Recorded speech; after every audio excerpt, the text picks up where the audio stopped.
पूरे देश में हाईलाइट करना क्या सरकारों को बदनाम करने की साजिश है? रेप और हत्या है, उसके लिए कानून है देश में। उस दिन जब ट्रैक्टर लेकर दिल्ली गए, ये ना बहका दिया कि लाल किले पे चल जाओ। अगर ये उस दिन पार्लियामेंट की तरफ कर देते, वो तो 26 जनवरी थी, नहीं तो 25 लाख आदमी थे। ये सारा का सारा काम उसी दिन निपट जाता केस।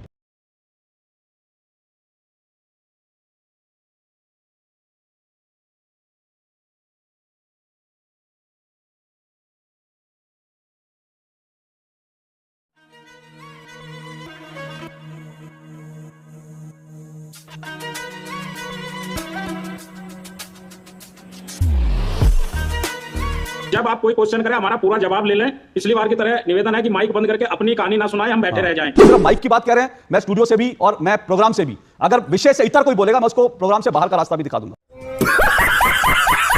राकेश टिकैत वो है जिसने राम मंदिर का विरोध किया था, लेकिन ये राकेश टिकैत वो है जो औरंगजेब की मजार पर माथा टेकने गया था। राकेश टिकैत की संपत्ति करीब 80 करोड़ रुपए है।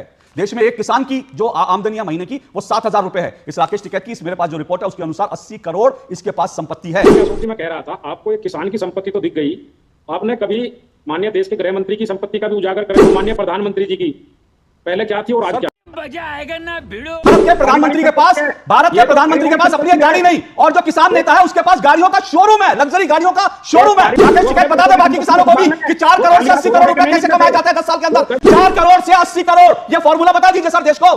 अशोक जी वो 10 लाख का सूट नहीं पहनते। साबित मलिक, देश के किसानों को फॉर्मूला बताइए 4 करोड़ से 80 करोड़ कमाने का। देश के किसानों से गद्दारी मत कीजिए साबित मलिक, देश के किसानों से गद्दारी मत कीजिए। देश के किसानों को बताइए कैसे आप जैसे किसान 4 करोड़ से 80 करोड़ कमाते हैं। पूरे देश के किसानों को बताइए। साबित मलिक, चैलेंज कर रहा हूं, एक तस्वीर दिखाइए आप में से एक भी नेता 1200 किसानों का दर्द जानने के लिए पहुंचा था। एक तस्वीर दिखाइए। हम दंगे करवाना चाहते हैं सिर्फ इसलिए क्योंकि आप बैठकर सत्ता की मलाई खाना चाहते हैं। आप दंगाई हैं, बंद कीजिए।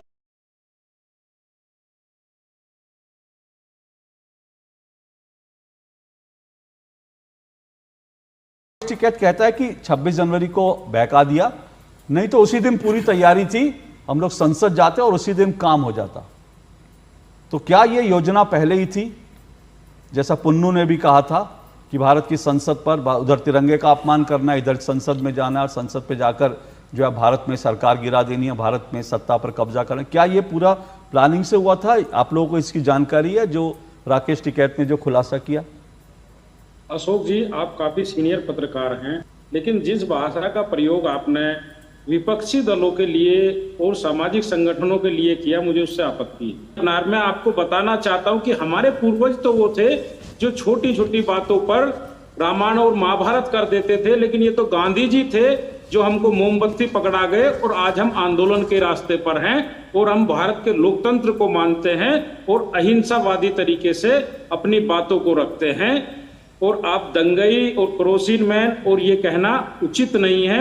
मुझे तुम्हारा मुंह बिल्कुल नहीं पसंद आया। साबित जी 1 मिनट में आपको दोबारा मौका दे रहा हूं। मैं सिर्फ आपने जो आपत्ति की, डेमोक्रेसी है, आपको आपत्ति करने का अधिकार है। आपने मेरे कार्यक्रम में आपत्ति करी, मैंने आपकी आपत्ति दर्ज की, लेकिन मेरा पक्ष बड़ा साफ है। जो इस देश को बांग्लादेश बनाने की बात कहेगा, मेरी नजर में वो दंगाई है। और मैं आज सुनिए मेरी बात सर, मेरी बात सुनिए ना सर। तो भी हाँ। अच्छा, पहली तो बात यह है कि जब आप कोई क्वेश्चन करें हमारा पूरा जवाब ले लें। पिछली बार की तरह निवेदन है कि माइक बंद करके अपनी कहानी ना सुनाएं, हम बैठे रह जाएं। हाँ ओके, अब आप सुनिए मेरी, अब मेरी बात सुनिए, अब मेरी बात सुन लीजिए। आपने अपनी बात कही, आपने अपनी बात सुनिए तो सही। मेरी बात सुनिए ना, सुनिए। ये मैं कहानी नहीं सुनाता हूं इस कार्यक्रम में, पहली बात। अब आप सुनिएगा, मैं आपको पूरा मौका दूंगा। मैं इस कार्यक्रम को, जो आज मेरा विषय है, मैंने सभी मेहमानों को विषय बताया है। जब तक मेरे मेहमान विषय पर बोलेंगे मैं उनको नहीं रोकूंगा, नहीं टोकूंगा। मैं बड़ा स्पष्ट कह रहा हूं। और आप सिर्फ माइक की बात कह रहे हैं, मैं स्टूडियो से भी और मैं प्रोग्राम से भी, अगर विषय से इतर कोई बोलेगा मैं उसको प्रोग्राम से बाहर का रास्ता भी दिखा दूंगा। once more। क्योंकि मुझे लगता है मैंने आज बहुत गंभीर विषय पर आज का एक कार्यक्रम आयोजित किया है। अगर आप विषय पर बोलेंगे बिल्कुल स्वागत है, आपको पूरा बोलने का मौका दूंगा। अगर आप विषय से इधर उधर कर राम कहानी मुझे सुनाएंगे, महाभारत रामायण सुनाएंगे, तो फिर आप भी जा सकते हैं। बहुत बहुत शुक्रिया आपका, नहीं तो मुझे आपकी आवाज नीची करनी पड़ेगी, क्योंकि मैं चिल्ला चिल्ली पसंद नहीं कर रहा हूं। मैं चाहता हूं सीधे सीधे आप बोलिए, आप मुझे कहिए बदतमीज, आप मुझे कहिए दंगाई, मुझे कोई एतराज नहीं है। लेकिन मैं फिर कह रहा हूं, तीसरी बार कह रहा हूं, जो इस देश को बांग्लादेश बनाना चाहते हैं, मेरे लिए वो दंगाई थे दंगाई हैं, दंगाई रहेंगे। मैं ठोक के उनको दंगाई बोलूंगा। आपको आपत्ति हो तो आप मुझ पर मुकदमा कर दें, आपको आपत्ति हो तो आप मेरे घर जो है गुंडे भेज दें, आप जो मर्जी कर सकते हैं, लेकिन मैं दंगाइयों को दंगाई ही बोलूंगा। अब आप अपनी बात, मैंने जो सवाल पूछा था उस पर आप अपनी बात रखें। देखो अशोक जी, हमने पहले ही बताया कि हम लोग गांधीवादी तरीके से आंदोलन करते हैं, अपनी मांगों को रखते हैं। वो लोग हैं जो लोकतंत्र को दबाना चाहते हैं, जो हमारे लिए कीले ठोकते हैं और हमको रोकना चाहते हैं। मतलब चुटिया काटने का काम है। मेरा काम है एक पत्रकार के रूप में एक्सपोज करना। मुझे हैरानी है आज सचमुच जो है मीडिया को, आज राकेश टिकैत की असलियत पूरे देश के मीडिया को देश के सामने लानी चाहिए थी, लेकिन आज मीडिया में भी किसी को भी इस बात का दर्द नहीं है कि आदमी इतनी बकवास करके कैसे बच सकता है।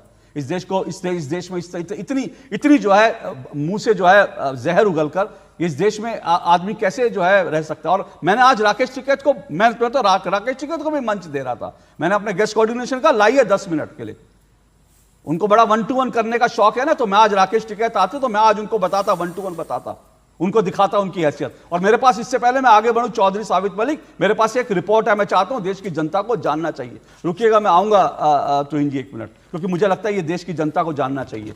राकेश टिकैत कौन है उसके बारे में भी जान लीजिए, जिन लोगों का समर्थन करने वाले वो भी जान ले। ये राकेश टिकैत वो है जिसने राम मंदिर का विरोध किया था, लेकिन ये राकेश टिकैत वो है जो औरंगजेब की मजार पर माथा टेकने गया था।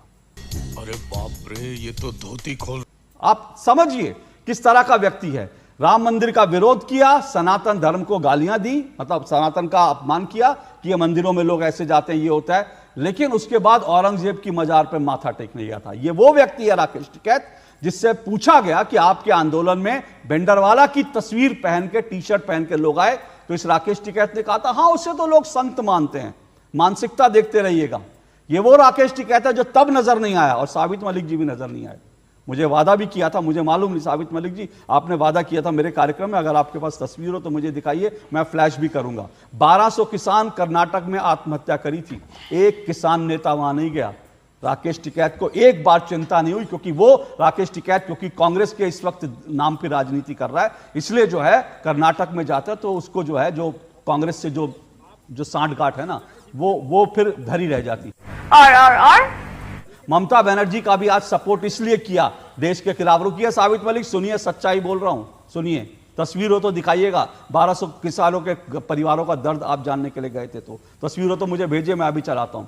और दूसरी बात, ये जो 1200 किसानों की मैंने बात की, और ये पूरा का पूरा जो राकेश जी कहते हैं, उनकी एक और कुंडली मेरे पास है। इस व्यक्ति के पास, ये किसानी कितनी करता मैं नहीं जानता, लेकिन इस व्यक्ति के पास देश के 4 राज्यों और 13 शहरों में संपत्ति है। 4 राज्यों और 13 शहरों में संपत्ति, और संपत्ति भी क्या क्या है, शोरूम है, ईंट के भट्टे हैं, महंगी महंगी गाड़ियों के शोरूम है, लग्जरी गाड़ियों के शोरूम है। और ये इस रिपोर्ट के अनुसार इस राकेश टिकैत की संपत्ति करीब 80 करोड़ रुपए है। देश में एक किसान की जो आमदनी है महीने की, वो 7,000 रुपए है। इस राकेश टिकैत की, मेरे पास जो रिपोर्ट है उसके अनुसार 80 करोड़ इसके पास संपत्ति है। जबकि 2014 में जब चुनाव हुआ था, सोचिएगा, ये भी देखिए, 2014 में जब चुनाव हुआ था, और चुनाव के समय जब इनकी जमानत जब्त हुई थी, 2 बार चुनाव लड़ा, दोनों बार जमानत जब्त हुई, तब इसने जो अपने संपत्ति का ब्यौरा दिया था, 4.5 करोड़ रुपए दिया था। और अब ये मीडिया रिपोर्ट कहती है कि इस वक्त 80 करोड़ रुपए राकेश टिकैत की संपत्ति है। आप समझ लीजिए इस देश में कौन लोग किसान आंदोलन की अगुवाई कर रहे हैं, कौन लोग किसानों के नाम पर जो है मलाई खा रहे हैं, कौन लोग किसानों के नाम पर जो है दुनिया भर से पैसा इकट्ठा कर रहे हैं, क्या क्या कर रहे हैं, ये कच्चा चिट्ठा आपके सामने है। माननीय अशोक जी, मैं कह रहा था, आपको एक किसान की संपत्ति तो दिख गई, आपने कभी माननीय देश के गृह मंत्री की संपत्ति का भी उजागर करें कि 2014 से पहले क्या थी और आज क्या है, और माननीय प्रधानमंत्री जी की पहले क्या थी और आज क्या है। प्रधानमंत्री जी की संपत्ति आपको पता कितनी है? साले को बम से उड़ा दूंगा एक बार हाथ में आ जाए। प्रधानमंत्री की संपत्ति जो है टिकैत से कम है। इस देश का प्रधानमंत्री 10 साल से प्रधानमंत्री है, और उसकी संपत्ति, उसके पास एक गाड़ी भी नहीं। सुनिए, अब आपने आपने बहुत बढ़िया बात कही, आपने बहुत बढ़िया बात कही। इस भारत के प्रधानमंत्री के पास अपनी एक गाड़ी नहीं, और जो किसान नेता है उसके पास गाड़ियों का शोरूम है, लग्जरी गाड़ियों का शोरूम है। उसके बाद आप कह रहे हैं कि किसानों की बड़ी, अरे अगर राकेश टिकैत जैसे किसान देश में है, अगर देश में, मैं तो कह रहा हूं देश का हर किसान राकेश टिकैत जैसा हो, मैं तो कह रहा हूं देश का हर किसान राकेश टिकैत, लेकिन राकेश टिकैत ने यह अकूत संपत्ति कैसे कमाई इसके बारे में बाकी किसानों को भी बता दें। राकेश टिकैत बता दे बाकी किसानों को भी कि 4 करोड़ से 80 करोड़ रुपए कैसे कमाए जाते हैं 10 साल के अंदर। अगर राकेश टिकैत अपना ये फॉर्मूला बता दे कि देश के किसानों को कि 4 करोड़ से 80 करोड़ कैसे पहुंचा जाता है, तो इस देश में किसान संपन्न हो जाएगा। फिर किसी किसान को आंदोलन करने की जरूरत नहीं पड़ेगी, किसी किसान को एमएसपी मांगने की जरूरत नहीं पड़ेगी।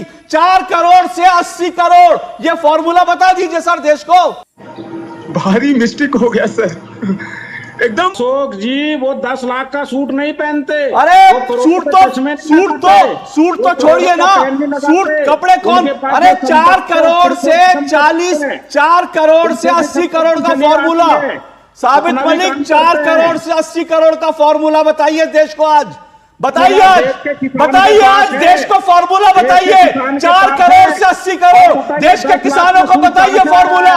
4 करोड़ से 80 करोड़ 10 साल में कैसे कमाई होती है बताइए। कैसे एक किसान लग्जरी गाड़ियों का शोरूम खोलता है, कैसे एक किसान बैंकेट हॉल खोलता है, ये फॉर्मूला बताइए। साबित मलिक ये फॉर्मूला बताइए देश को आज, बताइए देश के किसानों को। कंट्रोल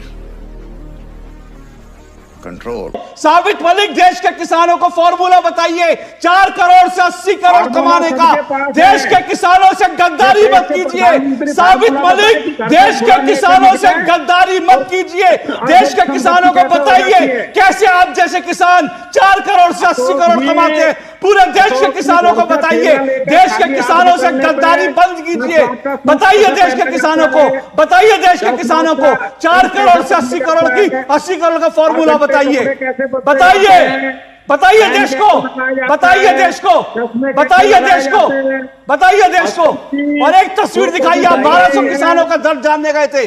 साबित मलिक चैलेंज कर रहा हूं, एक तस्वीर दिखाइए, आप में से एक भी नेता 1200 किसानों का दर्द जानने के लिए पहुंचा था। एक तस्वीर दिखाइए। यही नहीं, अभी और सुनिए। आप सब लोग डबल स्टैंडर्ड हैं, सिर्फ भारत में दंगा करना चाहते हैं, भारत में दंगे करवाना चाहते हैं, सिर्फ इसलिए क्योंकि आप बैठकर सत्ता की मलाई खाना चाहते हैं। आप दंगाई हैं। बंद कीजिए दंगाई की आवाज, बंद कीजिए इनकी आवाज। ये दंगाई है, बंद कीजिए दंगाई की आवाज। ये दंगाई है जो भारत में दंगा कराना चाहते हैं। ये वो लोग हैं जो 4 करोड़ से 80 करोड़ पे पहुंच जाते हैं और बाकी किसान मरता है। और जो 1200 किसानों ने आत्महत्या की उनका दर्द जानने भी नहीं जाते। शर्म आनी चाहिए आप लोगों को। बताइए देश के किसानों को कि राकेश टिकैत ने 4 करोड़ से 80 करोड़ कैसे कमाए। वो अगर फॉर्मूला बता दे तो इस देश के किसानों को एमएसपी की जरूरत नहीं पड़ेगी, इस देश के किसानों को आत्महत्या करने की जरूरत नहीं पड़ेगी। राकेश टिकैत एक बार अपना फॉर्मूला बताएं। सही है जवाब।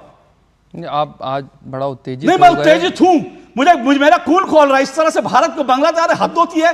हम भारत के नागरिक कुछ कहते नहीं, हम भारत के नागरिक इनको नेता मान लेते हैं, हम भारत के नागरिक इनको किसान मान लेते हैं।